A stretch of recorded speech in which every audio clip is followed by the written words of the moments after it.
પ્રસ્તુત છે અત્યારના મુખ્ય સમાચાર. ઉપરાષ્ટ્રપતિ સીપી રાધાકૃષ્ણને આજે માવીરન ઓંડીવીરનને તેમની પુણ્યતિથિ પર શ્રદ્ધાંજલિ અર્પી. પ્રધાનમંત્રી ઉત્સાહ અને દ્રઢતાના મહત્વ પર ભાર મૂકતું એક સંસ્કૃત સુભાષિત શેર કર્યું. ઉપરાષ્ટ્રપતિ અને પ્રધાનમંત્રી નરેન્દ્ર મોદીએ ભૂતપૂર્વ પ્રધાનમંત્રી રાજીવ ગાંધીને તેમની જન્મજયંતિ પર શ્રદ્ધાંજલિ અર્પી.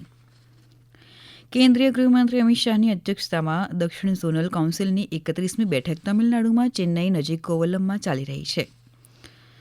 છત્તીસગઢના ધમતરીમાં પ્રવર્તન નિદેશાલય ઈડીએ કોંગ્રેસના પૂર્વ ખજાનચી રામગોપાલ અગ્રવાલના સિહાવા રોડ સ્થિત ઘરે દરોડો પાડ્યો.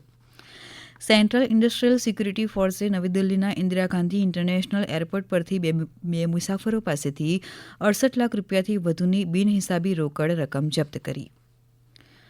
ભારતે કાબુલની એક સરકારી હોસ્પિટલમાં દવાઓ અને તબીબી પુરવઠો પહોંચાડ્યો.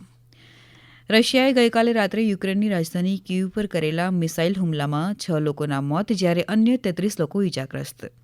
જાપાનના સંરક્ષણ મંત્રી સુન્જીરો કોઇઝુમીએ રાષ્ટ્રીય યુદ્ધ સ્મારક પર પુષ્પાંજલિ અર્પણ કરી. અરવલ્લી જિલ્લામાં અખિલ ભારતીય શાળાકીય રમતોત્સવ અંતર્ગત વિવિધ રમતોનું આયોજન કરવામાં આવ્યું. રશિયાના મોસ્કોમાં આજથી ભારત દિવસ મહોત્સવ શરૂ થઈ રહ્યો છે.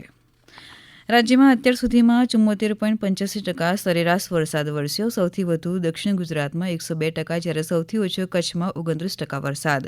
સરદાર સરોવર નર્મદા બંધમાં 87% અને રાજ્યના 206 ડેમમાં 66% જેટલો જળસંગ્રહ. રાજ્યના 41 બંધ હાઈ એલર્ટ પર અને 5 ડેમ એલર્ટ પર, જ્યારે 15 ચેતવણી પર મુકાયા. રાજ્યમાં અત્યાર સુધીનું ખરીફ પાકનું 89% કરતાં વધુ વાવેતર. એન્ટિકા સિંગાપોર ઇન્ટરનેશનલ ચેલેન્જ બેડમિન્ટનમાં મોહિત જગલાન અને લક્ષ્મિતા જગલાન વોકઓવર મળ્યા બાદ મિક્સ ડબલ્સ ક્વાર્ટર ફાઇનલમાં પહોંચ્યા. મુખ્ય સમાચાર પૂરા થયા. હવે પછી બપોરે 1:20 રાષ્ટ્રીય સમાચાર સાંભળી શકશો.